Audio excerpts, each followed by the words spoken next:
जय हिंद। नमस्कार साथियों, काफी सारे पेंशनर्स के मन में ये सवाल है कि एसीपी मुझे लागू है या नहीं है, एमएसपी का क्या मैं हकदार हूं या नहीं हूं, प्री 2003 के लिए क्या है, प्री 2006 के लिए क्या है, पोस्ट 2003 के लिए क्या है, पोस्ट 2006 के लिए क्या है, ये सारा डाउट बने रहते हैं। एसीपी और एमएसपी क्या फैमिली पेंशनर्स को लागू है, डीएससी वालों के लिए क्या ऑप्शन है, जानेंगे। आपको एसीपी या एमएसपी लागू है कैसे चेक करें उसके बारे में बताएंगे, और यदि आपको लागू है तो कैसे क्लेम करना है, आपने फॉर्म कैसे भरना है, और वो फॉर्म भी वीडियो के अंत में आपको बताएंगे कहां से डाउनलोड होगा। तो आप अंत तक मेरे साथ बने रहें। और वीडियो शुरू करूं उससे पहले आपसे मेरा अनुरोध रहेगा, चैनल में पहली बार विजिट कर रहे हैं या चैनल को अभी तक सब्सक्राइब नहीं किया है तो सब्सक्राइब कर लें, साथ में बेल आइकन की घंटी जरूर दबाएं। तो चलो शुरू करते हैं। अब जैसे दोस्तों आप देख पा रहे हैं एसीपी एमएसपी सारे डाउट्स क्लियर, यानी कि मैं ये इसलिए कह रहा हूं कि यहाँ पर आपके जो भी डाउट्स हैं एसीपी और एमएसपी के बारे में वो सारे क्लियर होने वाले। अब यहाँ पर हमने सवाल पूछा एसीपी क्या है, किसको मिलेगी, ये मन में सवाल उठता है सारे पेंशनर्स के, एसीपी किसको लागू है। अब एश्योर्ड प्रोग्रेशन कैरियर स्कीम इसका नाम दिया गया। पांचवें वेतन आयोग ने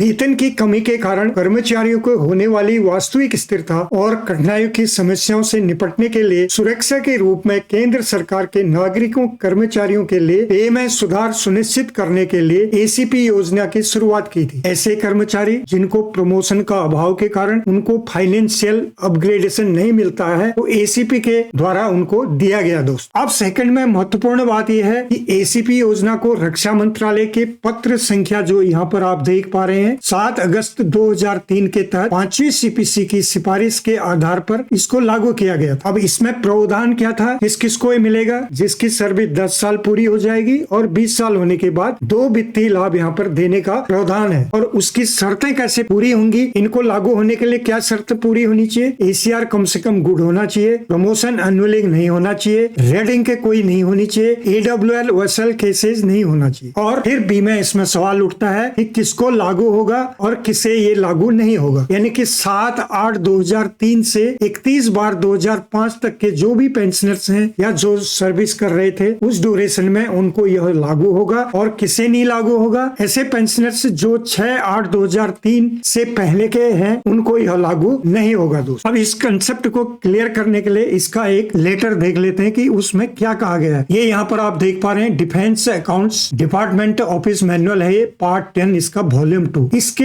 एडिशन यानी कि पार्ट 4 में आप जाएं, इसमें आप चैप्टर 4 में पैरा नंबर 21 में आप देखेंगे, यहाँ पर आप देख पा रहे होंगे एश्योर्ड कैरियर प्रोग्रेशन। इसके अंदर दिया गया दोस्तों कब से ये लागू है, किस किस साल में आपको मिलेगा, क्या इसके लिए प्रावधान है, सारा इसके अंदर आपको मिलेगा। और किसको नहीं मिलेगा ये भी यहाँ पर दिया गया, यानी कि इस ड्यूरेशन में आपको तो रेगुलर प्रमोशन मिल जाते हैं 20 साल के अंदर तो आपको एसीपी लागू नहीं होगी, ये सारा बताया गया है। और इसको आप जानना चाहें तो ये पॉलिसी लेटर आपको मिल जाएगा। दोस्तों अब बढ़ते हैं आगे, पैरा सेक्शन 2 यानी कि हमारा जो दूसरा है एमएससीपी जिसको modified assured progression career scheme कहा गया, इसके बारे में आप जानते हैं क्या इसके अंदर दिया गया है। दोस्तों अब इसमें नंबर 1 में आप देखेंगे भारतीय सेना के जूनियर कमीशन अधिकारी यानी जेसीओज वार्स और इक्विवेलेंट जो एयरफोर्स नेवी में भी जो कार्यरत हैं या जो पेंशन आ चुके हैं उन सब के लिए है। 6th और 7th सीपीसी के अंदर जो भी सिफारिश की गई थी इसके अनुसार 8 साल 16 साल 24 साल सेवा पूरी होने के बाद आपको एमएसपी की जो योजना है उसका वित्तीय लाभ दिया जाता है। और नंबर 2 में एमएसपी कब से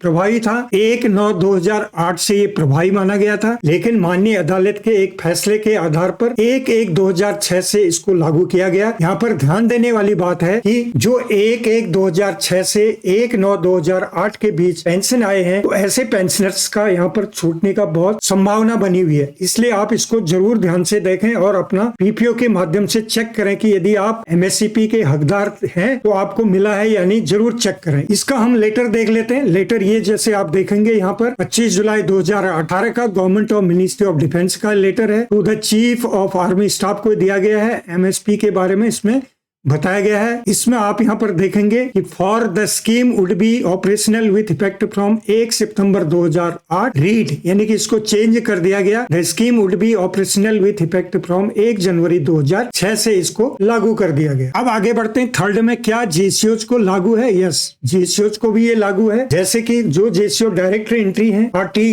जेसीओज हैं या कोई जो डायरेक्ट जेसीओ में आ जाते हैं, उनके लिए लागू है। एक ही रैंक में 8 साल या 16 साल या 24 साल वो जेसीओ रैंक में ही कर रहे हैं तो उनको भी एमएससीपी लागू है दोस्त। फोर्थ में, क्या फैमिली पेंशनर्स को लागू है? यस, फैमिली पेंशनर्स को भी ये लागू है। आप ध्यान दें कि जो पेंशनर्स आगे हैं उनको एमएससीपी लागू था लेकिन वो मिला नहीं किसी कारणवश, वो भी इसको चेक करें कि क्या आपको एमएससीपी लागू तो नहीं है। यदि लागू है तो जरूर आप उसको अप्लाई करें। कैसे अप्लाई करना है वो आगे वीडियो के अंत में बताऊंगा, फॉर्म के द्वारा कैसे आपने भरना है और कैसे आपको यह एमएससीपी मिल सकती है। पांचवें में, डीएससी को लागू है या नहीं है? डीएससी को लागू है लेकिन 1 जनवरी 2016 से प्रभावी माना गया। कोर्ट केस से मिल सकता है क्या एमएससीपी का लाभ? जरूर आपको कोर्ट केस से कुछ ऐसे केसेज आए हैं जिसमें आपकी सर्विस शॉर्ट थी या जिसको एमएससीपी 1 मिल गया, एमएससीपी 2 नहीं दिया, तो ऐसे बहुत सारे केस हैं जो एएफटी ने फैसले दिए हैं जेसीओ जवान के हक में, तो आपको एमएससीपी मिला है कोर्ट के माध्यम से। अब एसीपी एमएससीपी मिल रही है या नहीं, कैसे चेक करें? आपको 2 तरीके हैं, या तो आपको सभी रैंक की बेसिक पे आनी चाहिए। यदि आप सिपाही हैं तो आपको नाइक का बेसिक पे आना चाहिए, हवलदार का बेसिक पे पता होना चाहिए। नहीं पता है तो आपको अपने पीपीओ में देखना। आप सिपाही हैं तो L03 आपका होगा, यदि नायक हैं L04 होगा, हवलदार हैं तो L05 होगा, नायब सूबेदार हैं तो L06 होगा और सूबेदार हैं तो L07 होगा, सूबेदार मेजर है तो L08 होगा। इसी आधार पर आप किसके हकदार हैं उसमें आपको पीपीओ के अंदर ये लिखा होना चाहिए, तभी आप निश्चित कर सकते हैं कि आप सिपाही थे, आपको हवलदार की मिलनी चाहिए तो वहां पर L06 आपका लिखा है या नहीं। ये तरीका है। दूसरा तरीका जैसे मैंने बताया कि आपको सभी रैंक की बेसिक पे पता होनी चाहिए, तो ऐसे आप अपना पता कर सकते हैं। अब आपको नहीं मिल रहा है तो क्या करें, अब कैसे अप्लाई करें? ये मैंने एक फॉर्म आपके लिए तैयार किया है जिसमें आपका हेडिंग है financial upgradation under MSCP scheme. इसके अंदर आप फॉर्म ये भरेंगे। यहाँ पर कुछ नहीं है, सिंपल है। आर्मी नंबर, रैंक, नेम आपने भरना है और